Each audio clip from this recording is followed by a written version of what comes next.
Hey, Mary G from New York, and I was just thinking, I had seen an amazing YouTube video last night on Tony Robbins discussing with actually an interview with Frank Kern and John Reese about the question most people have when they are trainers in the field and they have products and people buy their products, but then they just never do it.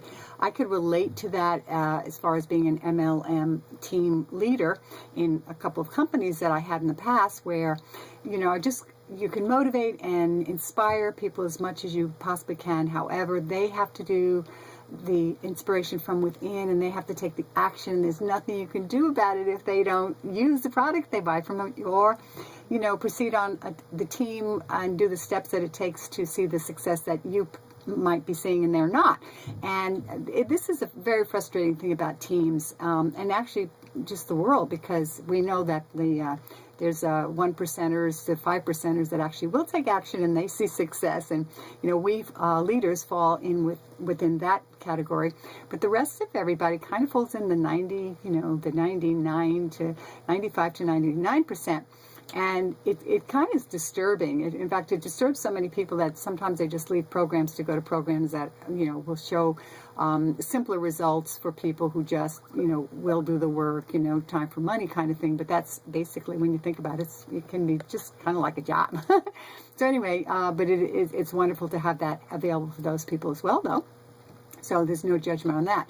But the interesting thing is, what Tony Robbins was saying is something that people don't understand about him. He's a transformation artist. He has the strategies, and people think he's just motivation and inspiration. Like, people think I'm just a bunch of motivation and inspiration, but I have tools as well. But one thing he was saying that was really cool, everybody has potential, and it's what you do with it. And when people have the big why, and we talk about this every company I've been in, and in Power Network included now, the why is so important, because if you don't have a burning desire, you won't be motivated to do anything. So potential, everyone's got potential, but when you have a big why, you take a little bit of action, and then in that action you see some results. Inaction shows no results. So when you see results in the action, you literally have the belief that you can do it, and you're seeing some steps towards your goals or your targets or your outcomes, whatever you want to call the purpose that you're on purpose for, on track for. So when he broke it down in a bunch of squares, which is very brilliant for me, because it made me really visualize everyone has potential. They either complain about their circumstances and start stories about it and get stuck, so they actually decrease their belief, and so they don't see results because they prove that there's no results, because they're actually a self-fulfilling prophecy. And then they don't take action, and then they've messed up their potential because they've actually stopped their potential, if they even had any. And we all have potential, but just reverse that by taking a little bit of action steps, like learning something, doing it, and then celebrating it, telling people about it, teaching, is one way to see the results. And then as you see results build, then your belief builds. And on the results and the belief, you get that strong certainty and conviction and posture that, yes, I can do this and I am doing this.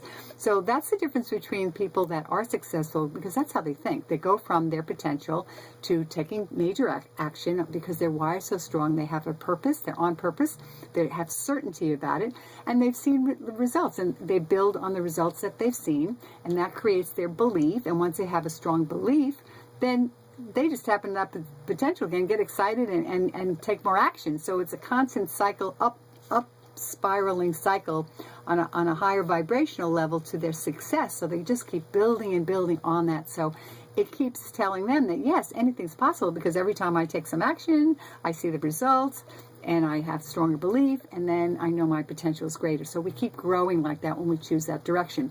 However, many of us choose the other direction, and they go absolutely spiraling down, which is kind of interesting, because that's the choice. Okay, so I love to stop people with their stories, because right away people say, well, this is happening, or I live here and I can't do this, and blah blah blah, and that is just one big long excuse and a big story. So take that and say, okay, what action can I take to change it? What choice could I make to change that one little thing that will get me in a situation where I will see results? Let's say, you are in an isolated place on an island somewhere, and actually there's only one grocery store. So you have a product, oh, it's snowing, so you can't go out because, I mean, my gosh, you can't drive a car. But the store, which is open, is, less than a mile from your house, okay? So you put your snow boots on, you get dressed warm, you go out, you take one little step to go see what's going on in the store. Maybe, what else might pop up for you that day. You might actually end up talking to the owner about some service that you have to offer. Or you may need something and just have a conversation, build a relationship with that person. But that's like an action step. So let's say you do go outside, and all of a sudden you see, wow, there was somebody in the store that actually needed something that you were discussing with the owner. And then you switch phone numbers, and now you have a contact person. So you saw a little bit of results. So, wow, that's exciting. Yay!